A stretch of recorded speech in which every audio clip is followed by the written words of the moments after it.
Mais je dois voir l'identity. Donc les séquences, ça va être, on peut appeler ça une prolongation de l'identity sur une autre table. Par exemple, j'ai un identity sur une table. Comment je fais pour partager cette identity sur une autre table pour que ça suit bien cette incrémentation. Par exemple, j'ai 0, 10 sur une table. Comment je fais pour avoir sur une autre table 20 qui suit, sur la table B par exemple, une incrémentation qui suit entre les deux tables. C'est là que rentrent en jeu les séquences. D'accord? Donc séquentiellement, sur deux tables distinctes, ça va incrémenter indépendamment à la suite les numéros qu'on va lui demander. Une séquence, c'est une sorte de table particulière qui permet de générer un nombre proprement, comme un ID.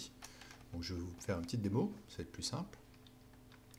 En premier lieu, je crée ma séquence, ici, avec un incrément de 5 et qui démarre à 100. Donc je crée ma séquence. Les séquences sont ici. Ok, donc ils sont dans le schéma, ici, et vous avez l'objet les séquences. Donc ma séquence que j'ai créée est là. Ok?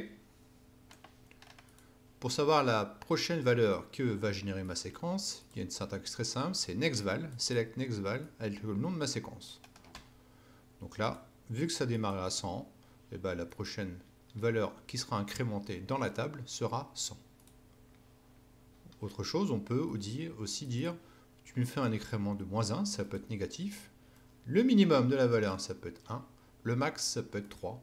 Et on démarre à 3. Et on recycle. Vous voyez, ici, on peut la créer. Je vais vous faire une petite démo après aussi pour le max value. Donc si on fait un refresh ici, on voit que la séquence tree est là. Free, pardon. Et si on prend la prochaine valeur de la séquence free, on voit que c'est 3. Ce qui démarre à 3. Ok? Bon, plus intéressant, là, on va la rattacher à une table. Je crée une table classique, order detail. D'accord, bon, il y a rien de spécial, hein, primary key.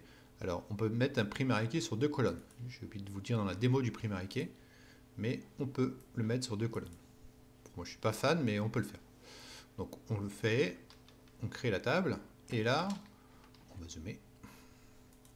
Donc là, je crée la séquence, d'accord? Je démarre à 10, avec un incrément de 10, minimum valeur 10, ça appartiendra au word by le nom de la table, item ID, le nom de la table, qui est au-dessus, sur item ID. Alors, je vais créer ma séquence, elle est créée, et là on voit que c'est assez puissant, et c'est quand même très pratique. Donc ici, je fais une insertion classique de mes valeurs, dans order ID je mets 100, et là je mets la next, la valeur suivante de l'ID. Donc là, ça va être 10, vu que l'incrément c'est 10, ça part à 10, DVD, machin, 100. Ensuite, prochaine valeur, c'est order MIT, donc ça va être 20 et 30. D'accord? Donc il va générer un incrément qui est lié à la séquence. Donc j'ai créé les valeurs, et si on regarde, là on voit bien que la séquence, ici, 10, 20, 30. Ok? Et là, si on voit, là on voit encore plus la puissance de la séquence. La séquence, là on va la rattacher à une autre table. Donc ce que peut pas faire l'ID, l'ID va suivre un incrément sur sa table, la séquence peut être liée à deux tables, comme je vous l'ai expliqué au début. Donc là, je vais créer ma table 2. D'accord? Donc là, je n'ai pas besoin de recréer la séquence, hein, vu qu'il y a déjà l'item ID. D'accord? Donc la séquence va se baser sur l'item ID qui est rattaché à la séquence là-haut, plus haut. Donc vous voyez, la syntaxe c'est la même chose. Donc je dis maintenant va insérer dans ma table 2 en choisissant la séquence pour la colonne item ID qui est dans la colonne, dans la table 2, pardon. Donc si je sous, vous allez voir la puissance de la séquence. Là on voit qu'il a suivi 40, 50, 60. Ainsi de suite. Et dès qu'il y aura une insertion dans la table A, l'autre table, ça va suivre 70, 80, 90, et puis après 80 sur la table B, etc., etc. Une séquence, bien sûr, peut être modifiée via alter séquence, heureusement.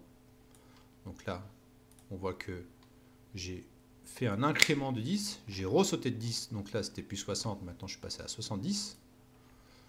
On peut redémarrer aussi une séquence. Je fais un restart de 10.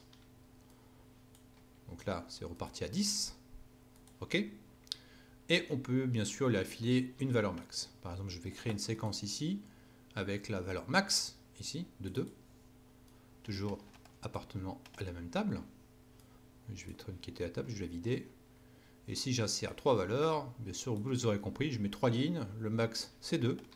Ça ne marche pas. Il dit valeur maximale de la séquence endomass 2 atteinte. On ne peut pas aller plus loin. D'accord? Donc vous avez vu à travers cette démo que la séquence est quand même assez... C'est très très puissant.